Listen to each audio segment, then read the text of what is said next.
Hi, everybody. Hello. What's up? Just going to give people a minute to pop on. I liked your welcome screen. That was cool. Oh, do you like that? Yeah, nifty. You don't get to see that very often. I know.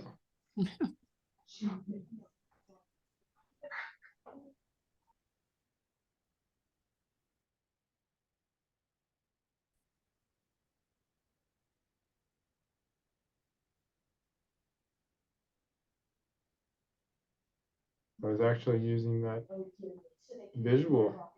I've been reflecting on all those categories. That's like one of my favorite photos from the DOO program. Oh yeah, the The picture with the 5 main Five. categories, the 4 subcategories. Yep. I even broke it down. I did 3 subcategories of that and 3 bullet points inside of each subcategory. Hannah, have you seen that visual? I know everybody else on here has. No, I don't think so. I mean, I saw it just super briefly on the screen, but I didn't have time to screenshot it. Oh, I'll send it to you. It's a real easy visual to know what our jobs are.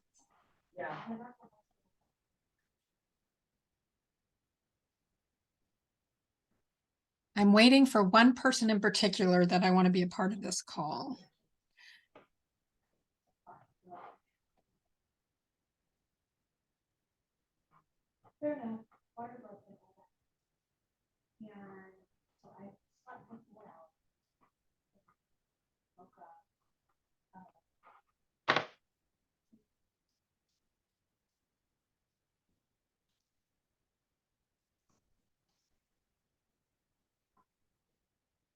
Okay, so I texted him. We'll see if he joins us, but let's get started in the meantime, because think we have a lot of ground to cover today. So most of you are recruiting at some level for your teams right now. So what questions do you have? What do you want to talk about today? What would you like to leave this call with? What's working for everybody else?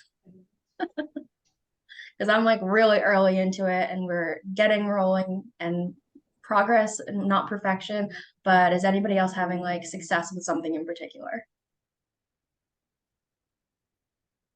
Are we talking agents and admin, or are we leaning one way or the other today? I wanted to lead more towards agents today.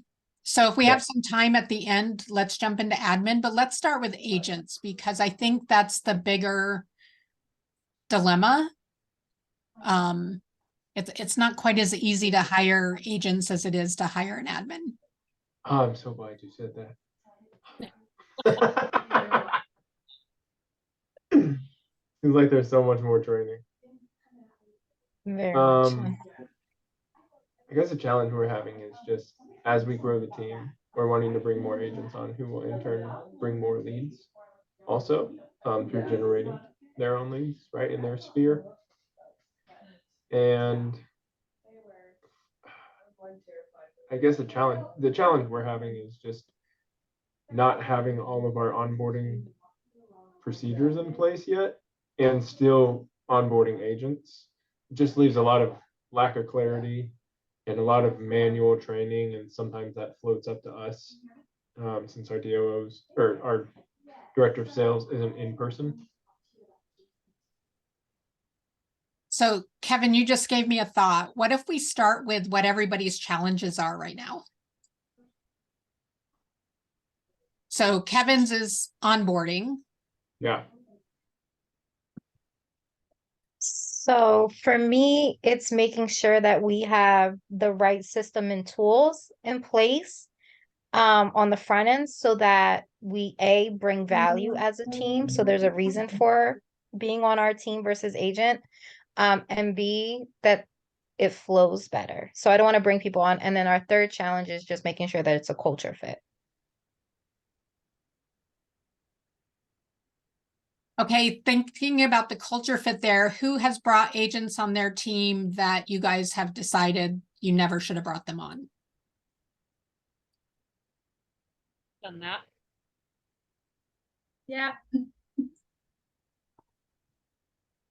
Controversially, I would say that we've actually done pretty well in that category. Yeah, and Kevin, I'm going to come back to you once we get everybody's challenges because you guys have done some things well. Okay, so we have onboarding, systems and tools, value, culture fit. What are some other challenges? I can jump in. Finding, and my wording's probably going to be off, but finding the right agent, because I think previous we didn't know who we were looking for, and it was a different time and market. I will say that. But now we know who we want and like how we capture them. Awesome. So it's not just who you want, but where to find them, Right. right? Like, how do you get in front of those people? How do you identify that they have what you're looking for? And ideally not from our market center. So James, would you add any other challenges? Because I know one of your challenges right now is finding, like just Yeah. finding the who's, right? Source, yep, the who. That's our biggest issue right now is finding those opportunities to have the conversations.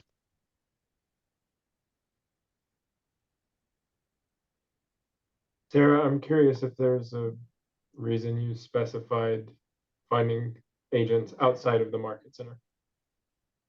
A couple of different reasons, but I think like it boils down to the two bigger ones of our pipeline and like downline within KW, as well as just market center politics. And it's not encouraged, I'll say that. Like Okay. our market center is not for us pulling agents already there onto a team because of caps and stuff like that. It We've gets been messy asked to not fast. do that if they have already capped, but I would say we don't have that problem if they're a newer agent. But Yeah. I don't know what the size of your market center is. Ours is like 600, so. Yeah, I it do know actually that kinda that helps us yeah.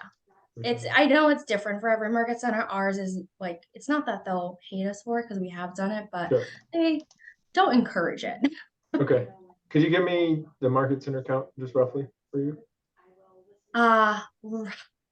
Roughly 500 to 600 agents. Okay. We've fluctuated Okay. quite a bit in the past quarter. Okay. So how do you guys feel about starting at the beginning? How do you even find the who? And then we can work through to onboarding. I can give one place we've found a couple. Our own clients. So have the clients been the agents or the clients have referred people that have become? The clients have been the agents or been interested. Now, they may already be licensed agents, I think most of them. And we do a lot of out of state. So there is some differences in that and making sure that either their lead strategies or their expectations are kind of set appropriately, because maybe what worked in their geographical area before where they're coming from, that same strategy may not work here. So just like quick example, we have an agent who just recently joined and he was crushing it with Zillow leads. We're not so confident that that's going to work here in our area. And where did he come from, Kevin? I think like Nebraska. And where are you located? Kevin? Dallas Fort Worth. Dallas, okay. It was a much smaller town though where he was from. We're bigger metroplex.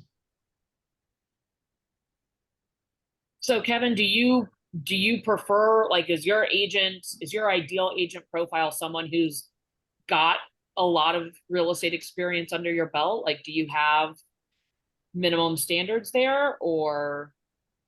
Ideally, we would take an experienced agent over one who's newer, because we don't have the onboarding systems so well structured in place that we feel comfortable enough. However, we have taken on several new agents more recently, and they have still found that our team is more structured and has more more systems than what they would have on their own. And so they still find it to be valuable enough. And then we're just very clear up front that like, hey, we're still a new team and we still have things that we're working on. So everything might not be perfect and smooth, but we're going to do the absolute best that we can to help make you guys successful. And we'll be a little bit more hands-on in the onboarding process. So Kevin, it might help everybody for them to understand your team's model, because it's a little bit different from how a lot of them have grown. So if you can explain your model and how you guys have gotten to the point you're at. Yeah, I'll maybe share what I think and then you can chime in on top of that. Yep. Our Rainmaker is very heavy with bringing in the leads. And so we primarily work out-of-state clients who are relocating to Texas since that's such a popular thing. And a lot of our leads are generated from YouTube. So our Rainmaker has a big YouTube channel. And then we're also a very technology heavy company. And so they just fill out a lot of online forms and then we reach out with that. And now we have a ISA team that we've just worked on implementing. We have about 10 agents on the team. And then we just route our leads automatically to agents based on our CRM setup. Now we're just now starting to kind of go 50-50 with some of those leads. And so newer agents on our team aren't promised those leads. They have to generate their own because the ISA team is now stepping in, but the old agents on our team do get some of those leads still since they're grandfathered in. So they're a fairly new team. They started just before COVID, right, Kevin? Yeah. And they've had 2020. huge growth in the last 3 years. They're very, very technology driven. So think about that. You would never survive on their team if you weren't good with technology. So all their agents are good with technology. They've also been fed, right? All the agents coming on have been fed. Now they're changing up their model a little bit. Two things have happened over the last 3 years. One, the market shifted. They're starting to not be as much as they are. So we need participation from the agents. And the other thing is they've grown a database. They started with no database, right? They've grown this massive database and they've been super buyer heavy because it's people locating in. Well, now they have a good database where they can start having listings. Total opposite for most of you, where you've started with a database and built from there. They actually have been creating a database over the last 3 years, and now they can start growing with that database in addition to the technology. Just to give you guys a little bit of the numbers, probably before this year, 90% of our closings were buyers. We're running about 170 on average right now. This year's lower with the market shift. And in our database right now, we have about 5,000. We need to do a lot of cleanup and delete some of those. So of leads worth touching, maybe 3,500 is a better accurate number. But I don't know if that helps you guys. Yeah. So they actually have been timed really well with the market. They hit the market and grew their database at the perfect time. And now they have a database as the market shifts to start growing.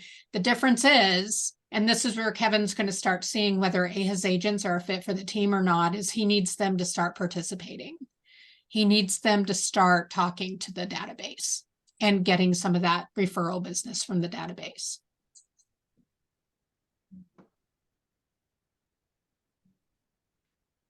So can I ask a quick question on that? Shoot for it. So since you're growing your database, are you placing a lot of systems that are automated to get referrals, or are you putting some of that on your agents on the team to really touch them and also get referrals? Primarily that's coming within our 36 touch. That is kind of, whether it be systematic or manual emails sent out like newsletters and stuff, we are doing 4 quarterly events, which I know is pretty popular around that. And then we've just recently implemented a little bit more of a structure around a referral program to get more leads back. And just kind of taking what we had already and putting more of a structure around it, calling it something and marketing that to our clients, if you will, with some rewards. Okay, so if we can move back to the original question, how do we find the who's? So where have you guys found agents?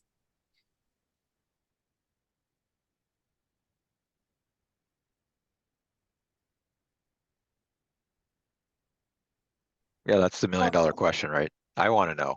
That's my big question right now. Right. We're looking at the top of the funnel. How do we fill the top of the funnel to get them to they actually join our team? Like, where do we find those people?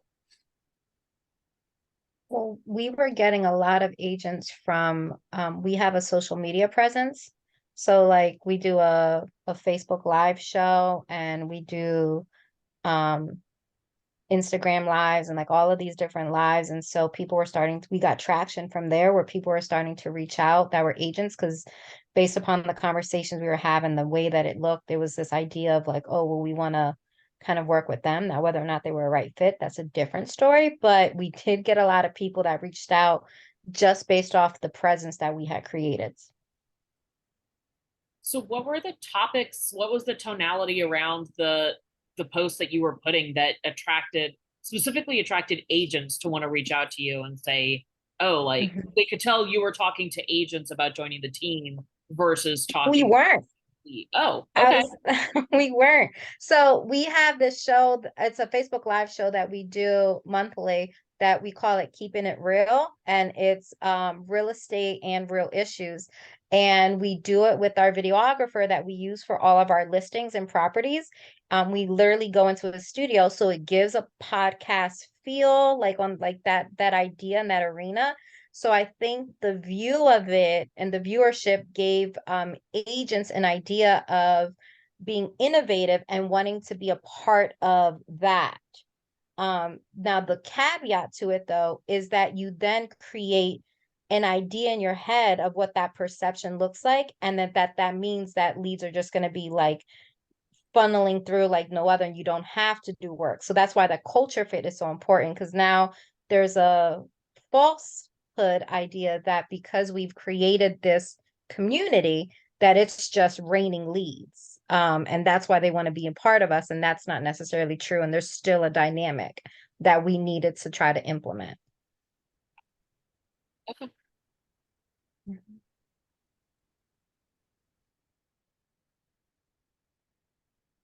So it gave you credibility as like local experts that agents said, oh, if they've got this kind of That's following, exactly it.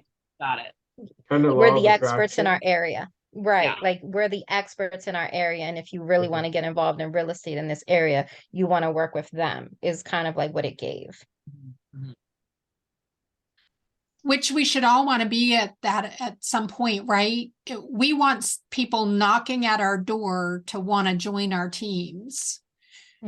In the long run, right? That's the long game. Because Right. then we have to do so much less around the recruiting. So that should be part of our long game. How do we create something that actually causes agents to knock on our door to ask if they can work with us? Can I do a quick plug real quick? Yeah. I don't know if you guys have heard about this.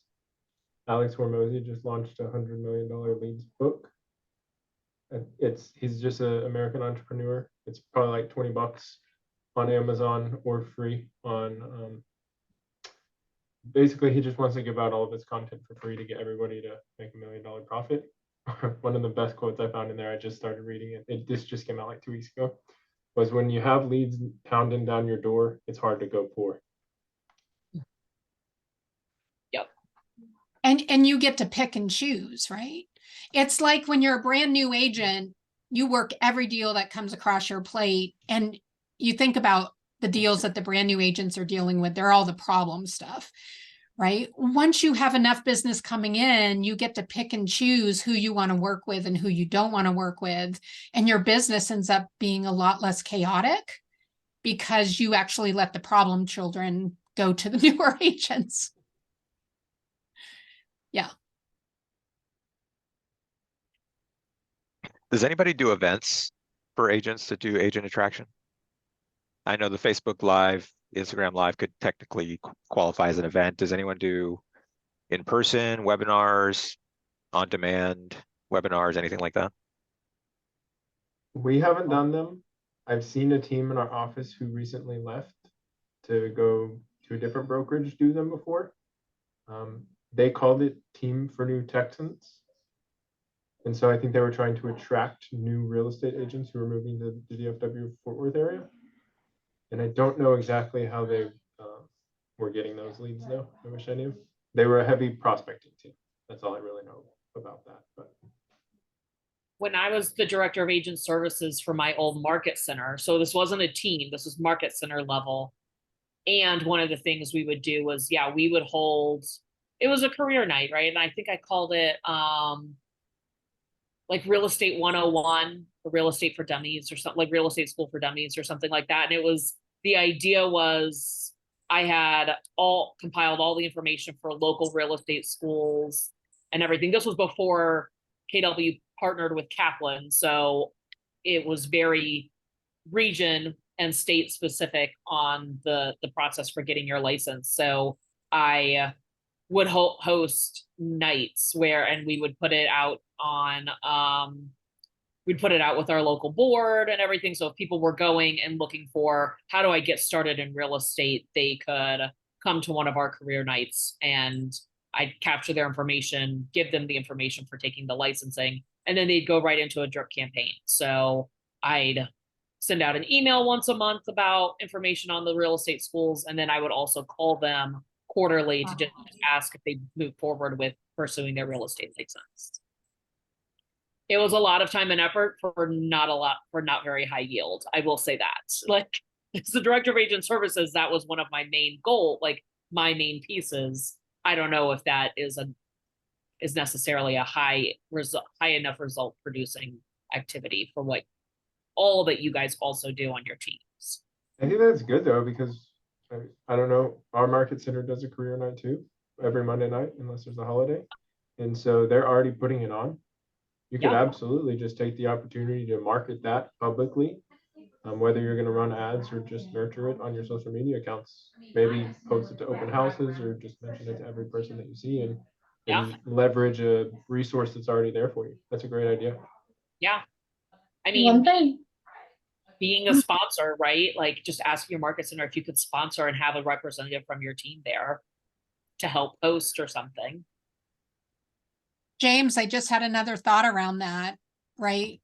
James has a little bit of a struggle in his relationship with his market center. You could market it to all your people and you could say, come visit us in suite such and such, like come to the career night and come visit us in suite such and such, so that they make their rounds when they come in, right? If the market center is not going to partner with you and being a part of that, like use their marketing to get people to come see you. Yeah, that's cool. I like that. Come see us after. Yeah. one thing, Shadow a team after your career night or something like that, like where they could actually come in and ask agents what they can expect on the job. That could be, I'd go to that. Yeah, that was something I was hoping to be able to pull off, where I could kind of come in and just be a voice for, the top team, one of the top teams in the area, and Yeah. just give some insight. So I'm working on that. I'm massaging the relationship a little bit. Hopefully it'll thaw. And I've already volunteered to teach a session of Ignite. So I'm going to do a goal setting session. So I'm trying to, do some things like that so that we can build that bridge back. Yeah. So, working on it. That's great. I think it sounds like there's some market center difficulty in here too. I don't know how. This is pre-existing. helpful this is. Yeah, so this is But- before my time. So yeah. Okay. Well, I just jumped into boot camp too. And even our market center, like, we don't want to advertise the team within that. But like, obviously when I introduce myself, I say I work for a team. I used to be an agent. Now I'm a director of ops. Sometimes there's more question around that. So people may want to stay after class, just because they're curious about joining a team, because a lot of new agents are, at least in our market center. And so that kind of gives the opportunity after class. So it's a good way to be able to recruit agents and get your team name out there a little bit. Our market center also does like a speed dating every now and then, where they'll get all of the rainmakers or somebody from the team. Now the market center puts this together. And then that way, if there's any agents who are interested in joining a team, it's like 10 minutes maybe. That's a great idea. And then they kind of go around to each team, and maybe I think they do it for an hour or two. Yeah. So as a team, whoever is going to be a representative, you might get the opportunity for like 8 or 10 different quick interviews. And if you feel like any of those were a good match, then you could follow up with them after that. Cool idea. We also used to send, so after I was a director of agent services, I was actually on a team, and we would send a newsletter out every month to our database in general, but we would also pull a list of agent emails from our MLS, and every week on like Thursday and Friday, instead of just sending them, like doing the push notifications through MLS to say, hey, here are our canned open house listings, we would actually make in MailChimp a newsletter style email. It would have all of our open houses and information on there, so agents could always go find our listings, but it would have other things too, like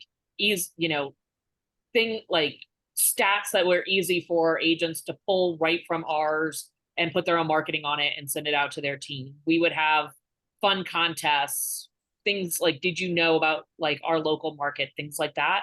And we knew that there was a possibility that agents would just take our content, rebrand it, and like repackage it to their own people. But we also felt like we were giving enough agents outside of our market center a taste of what it meant to have a marketing team who was sitting and doing this for you on your behalf versus you having to take it and do it yourself. So we specifically had a weekly newsletter that went out only to agents around our real estate deals. And like the actual listings were like at the very bottom of it. It was all just agent kind of content at the top. So that's one way you can show your value. And thinking about like James and Kevin, if you guys are doing events in your market center, going live or doing a quick like 30-second video of, hey, I'm walking in to go train on this topic, or I just got done training on this topic, this is what came up. But that would be great content to put in that kind of a newsletter and send out to agents outside of your market center, like to set yourself up as, again, being that expert, being that person who would give value to people that aren't on your team and might be interested in being on your team. Sorry, that was a lot. No, I like that one. That was great. Thank you. Out of curiosity, does anybody have a really great relationship with like their lender or title or something like that they might send referrals over since they work with agents all the time?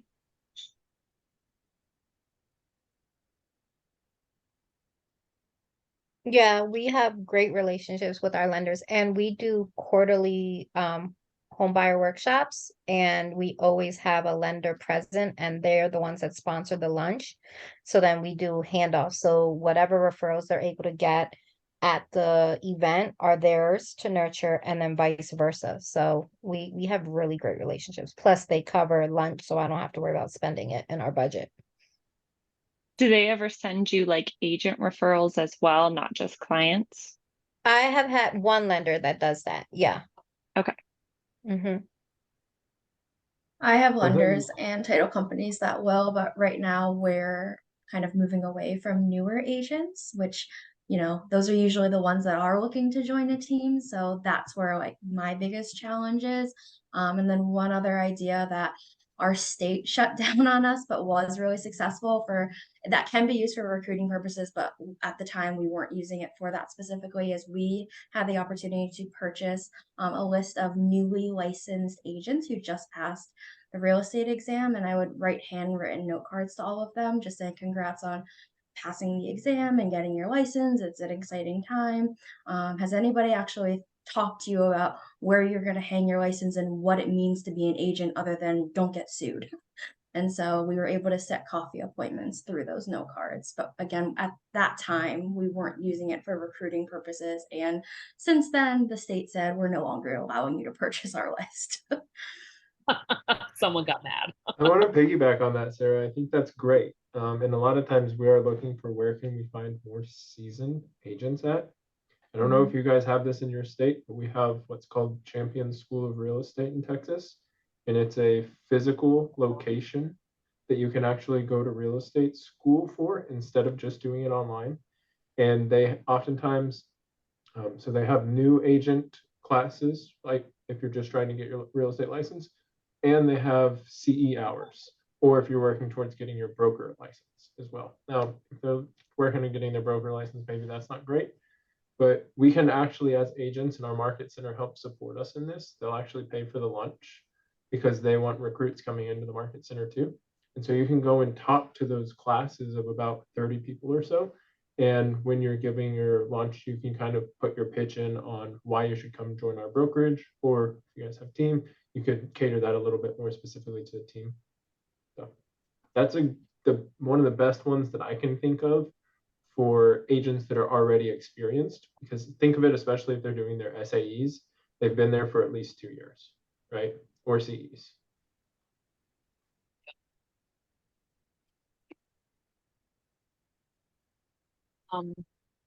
Do any of you use data from like broker metrics to track and see what your agent, like what agents in your markets, not your market center, but see what their business has done year over year, and specifically target people whose business has been declining?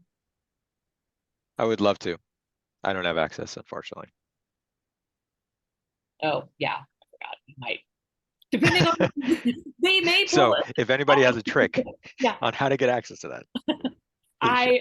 That was something, we had a good relationship with our broker, and they would pull it for us. It was just our broker had set up a Google form that you could submit to his VA exactly what you wanted, and his VA would run the report and send it to you. So That's cool. yeah. And it was a win-win for him, because as a team leader, he had to have a certain amount of people joining the market center every month. And he saw the value in the fact that as a large team, if we were willing to target people that were actually going to make a move and move their license over, he saw the win-win around it. So if your market center's hesitant about it, maybe talk to them about how their own recruiting efforts will benefit from your recruiting efforts, because the goal is to actually bring, like Sarah said, bring people outside the market center into the market center who are already licensed. And I can talk about our new strategy that we're using now that we've redefined who we're looking for. I don't have results because our class hasn't happened yet. It's coming up in 2 weeks. I do have access to the data, and I pulled it for our state of New Hampshire.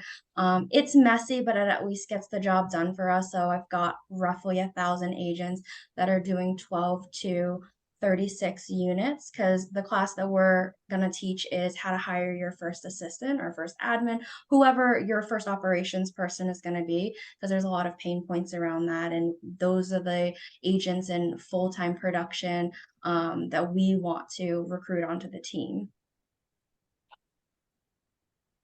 Yep. Yeah. And if they're at that pain point of needing to hire, yeah, what's the cost of hiring an employee versus giving up a little bit of your split to already work? That's great, Sarah. Admin that's already in place. I hope it's successful. I'm curious to hear those results. I think that's Good luck. That's awesome. a great way to get a target audience with the right people. Yeah, and think about this, like, how painful is it to hire? Very We've painful. all done that, right? How much time do you spend hiring? And if you're a really busy agent, how painful is that?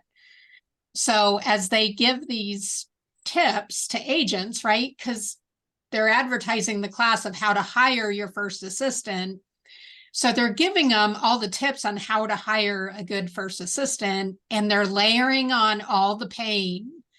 Yeah. They're giving this class. So at the end of class, if somebody doesn't want to hire, they're going to raise their hand and say, how can I get all that and not have to manage an employee, hire an employee, pay an employee, right? Yeah. You join our team. Join our team. Exactly. Is anybody incentivizing their agents by if an agent joins the team and the lead source was from the agent? We did. On my old team, we actually gave, I think it was a $200 or $250 gift card to agents who recommended, as long as that team member worked out for their first 90 days. So onboarded the team successfully for the first 90 days. Successfully made it past the 90-day point. Yeah. Okay. Yeah. And was that like, for me, I would think agents are going around to open houses maybe on the weekend and prospecting for agents that are holding open houses. What were some of is anybody doing that in here? Or Amy, what were some of the ways they were getting those leads? A lot of times it was, oh, I worked with this agent on the other side of the deal. They were great. Or my friend's looking to get licensed. They're, so a lot of times it was newer agents, people that were looking to get into the business, but some of the time it was actually people that were on the other side of our deals that they were getting involved with. Also, we had quite a few agents on our team that were involved in our local board. So I don't know if it was necessarily that they got involved. I think they were involved beforehand, but they were already involved in the local board. So they were on committees and things that had them working with agents outside of our brokerage already. And if you don't have agents that are doing that, they might get involved that way with your larger community if they've got an incentive for going out and finding people to recommend.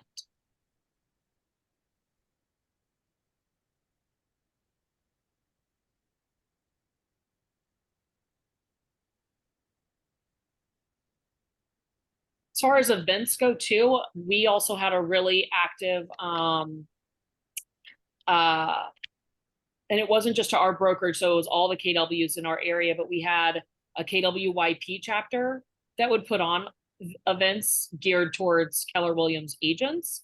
And they also had an incentive around if you bring a non-KW guest to the event, sometimes there was a fee for the speakers or the foods, things like that. If you were bringing a non-KW guest with you, your fees were waived for you and your guests. So maybe partnering with KWYP, who might have some larger marketing pool and ability to get the word out about different events, or they might be doing events that you could partner with and use that to get in front of different people too.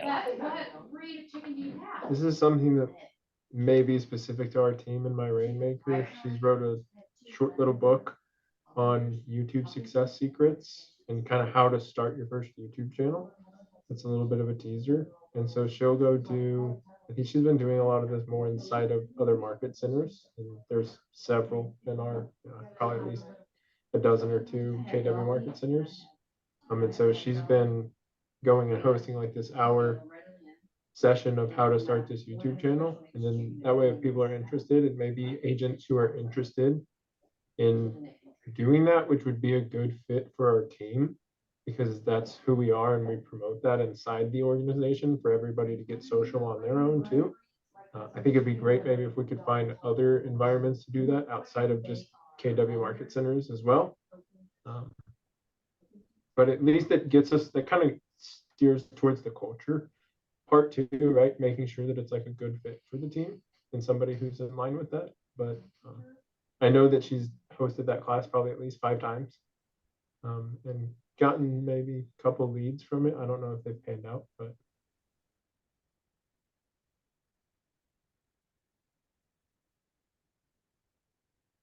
So no matter what, we're playing some role in recruiting, right?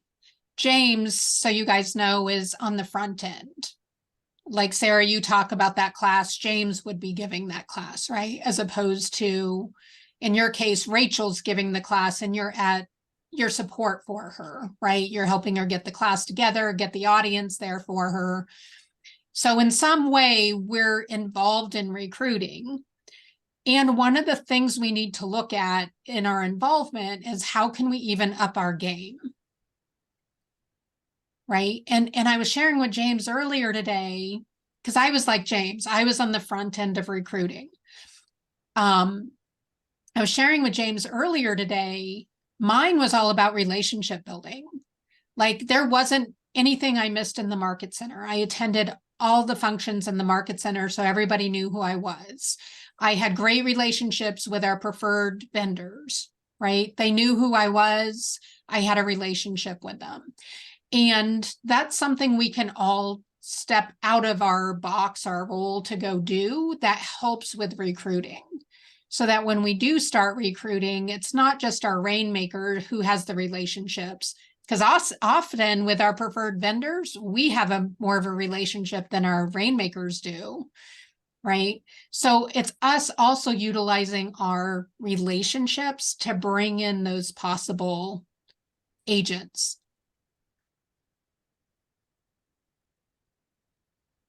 Yeah, that was a good reminder, because it's like, duh, talk to people. Sometimes it's like that simple sometimes, but and especially with vendors who, obviously are talking to agents in different offices often. A stager is a person that I was thinking about as well. Someone that we use that's a preferred stager. So I was putting our list together. We have it documented. So I'm just going to go into that list and say, okay, who can I connect with? Plant that seed. We're looking for talent. We want to start having conversations with people that are considering a move. And then it's not just the one conversation, just like sales, it's continuing to remind, pour into that relationship, nurture it, and help it grow. So hopefully we'll get some opportunities from that. We have at the bottom of our email templates and every agent on our team that we're always hiring, or it just says we're hiring. And then that way, when people reach out to us, even though we might not like directly be hiring in that, we can at least help build the bench. And then we just tell people we're always looking for talent. Yep. Right? That's the saying that we say. We're always And looking for what's the talent. landing page?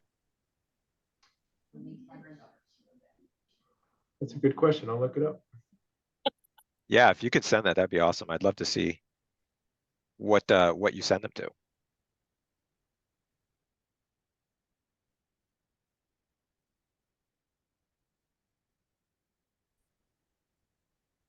I'll keep it rolling. I'll look while we talk.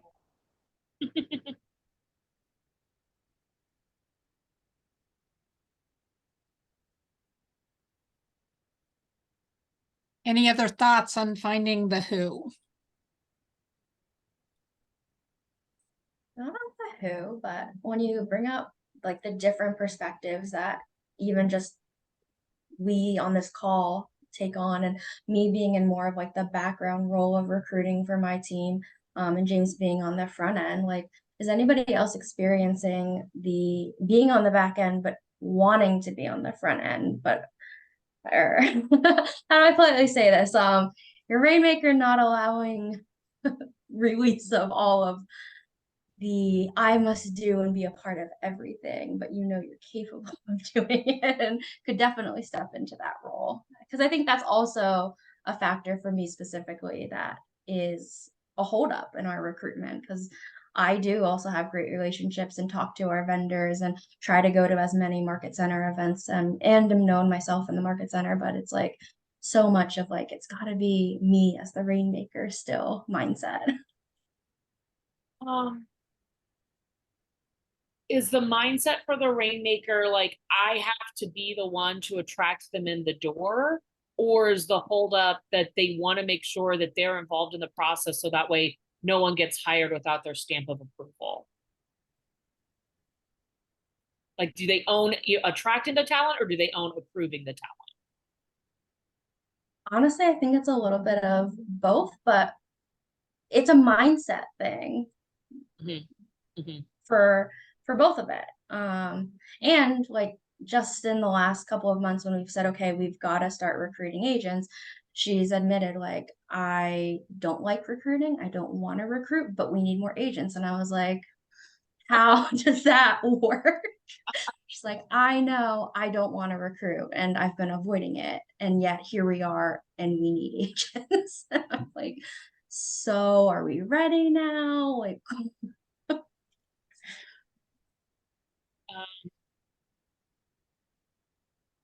Sarah, this is going to be a great part of the conversation of leading from behind on next month's call. You need to bring this scenario up because I think it goes along with that yeah, conversation also. Definitely can. And I know it's more stuff you and I, Paula, have talked one-on-one, but that is definitely a huge challenge of mine. Getting the brakes thrown on. Yeah. Yeah. I'm flip-flops on that. I think everybody on this call has experienced that on some level. So James, it's actually not in our email template, I think, in our email signature. I think I'm gonna go add it. But that's the link that, it is on our website. I know it's at the bottom of our website. So oftentimes, like if I just come across a verbal conversation, I'll tell people to go to our website and scroll down to the very bottom, where it says that we're always looking for talent. But that's our questionnaire form that I've built out. So if you guys Cool. need to get through it, just include test if you're gonna submit it so that we know. But Yeah, thank you. Yeah, I was gonna fill it out and just put a little note and say, hey, just demoing I'll tell from, you, our action plans and everything are Yeah. totally under construction right now. So nice. you won't be getting any auto email triggers and stuff. But yeah. Hopefully. So if we're good with that, unless anybody else has any other ideas, we can move into finding the right agent.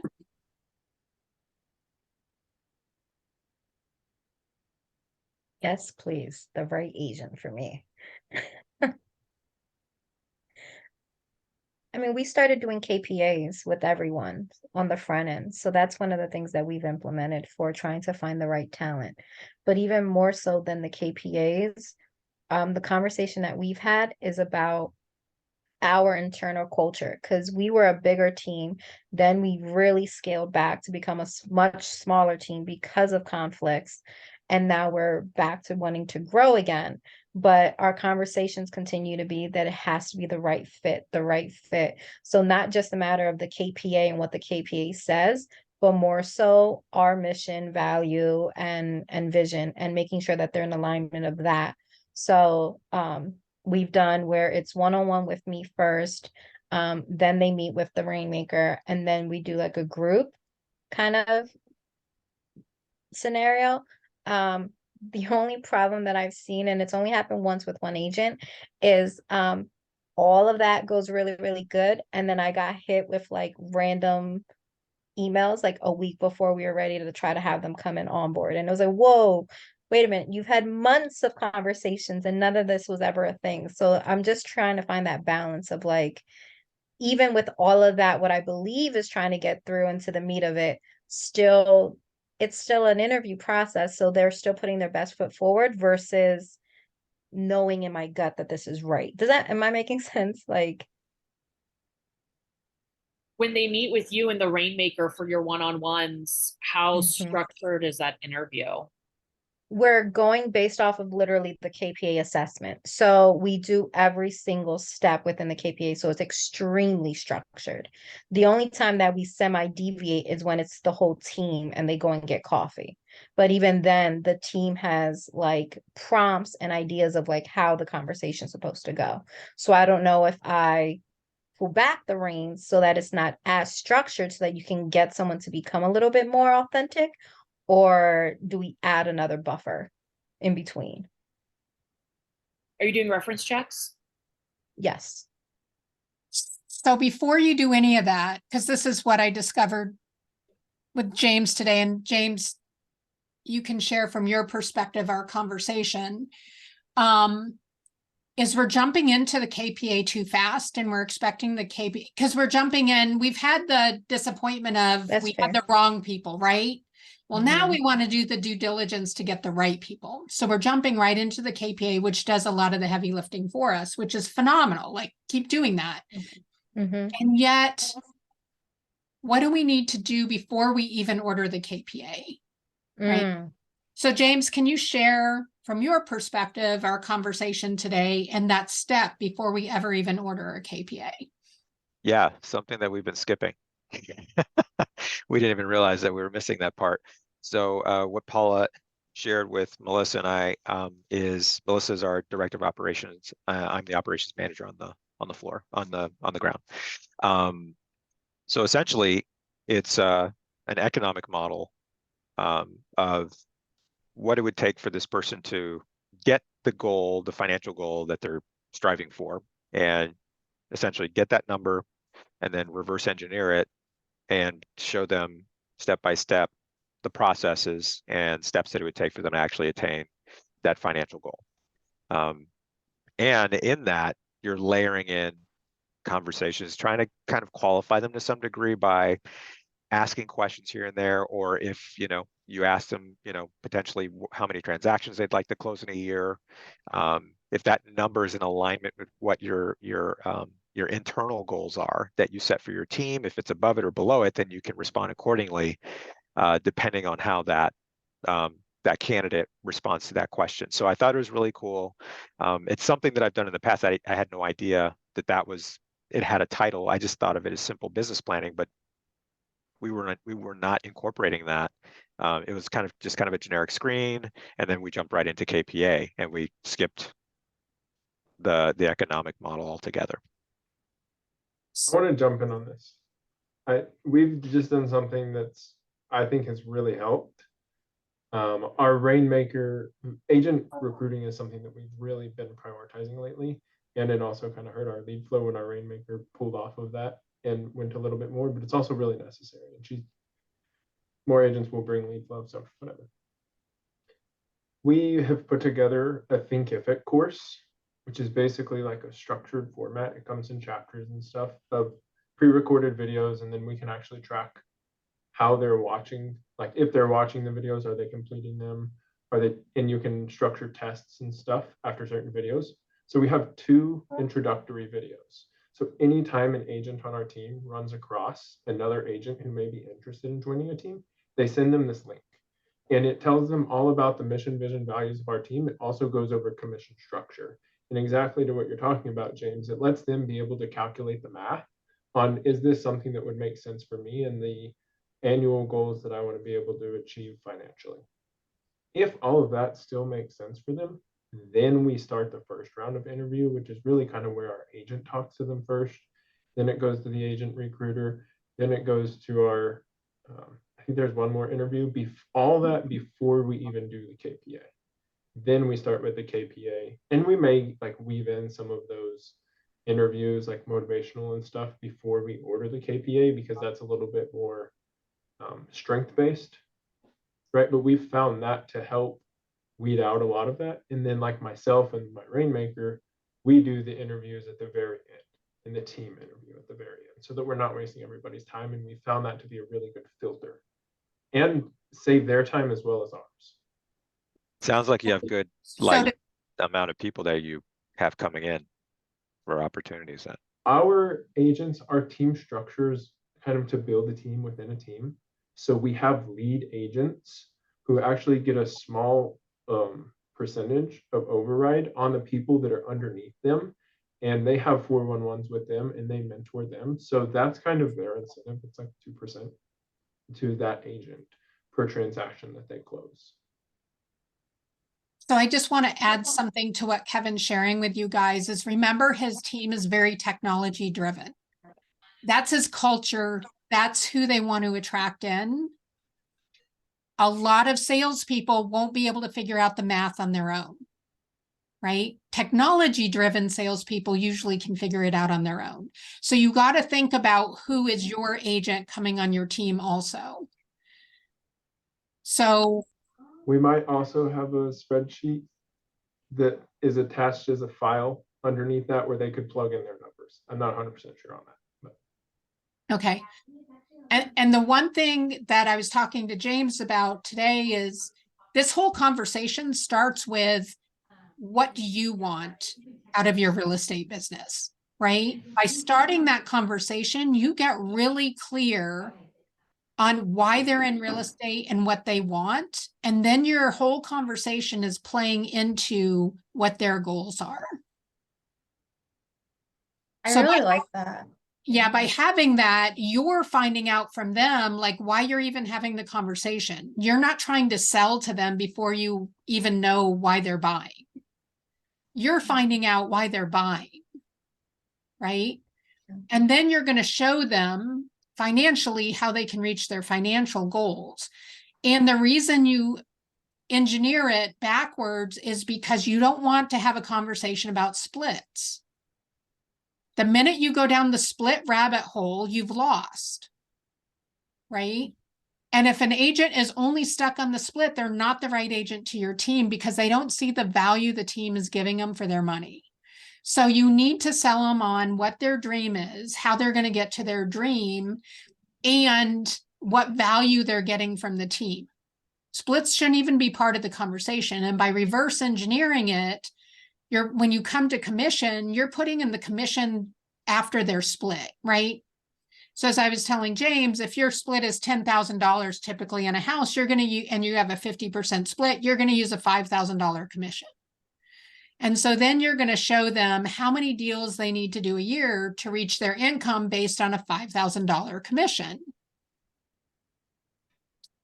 And let's say they need to do 36 deals a year to hit their income goal. Well, then you break down that 36 deals a year and show them how they're going to get 36 deals a year, right? A third of that is going to come from leads we just give you. A third of that is going to come from us working your database. Again, value, how we're going to work your database. And then a third of that is going to come from activities you do to lead generate, open houses, right? Whatever it is your team does. In Kevin's place, YouTube videos that you're personally going to do, right? So you're showing them how the other third is going to come from the activities that they do. So just to clarify, when you do the economic model with them, you're really doing it for them and talking them through it. I'm just like so used to, I usually do it and then you talk about it with somebody else. But in this scenario, you're doing it for them and laying the framework for them. 100%. Yes. Okay. Because most agents, you guys, have never had this done. Right. So just in you doing this for them, they see the value the team is going to bring them.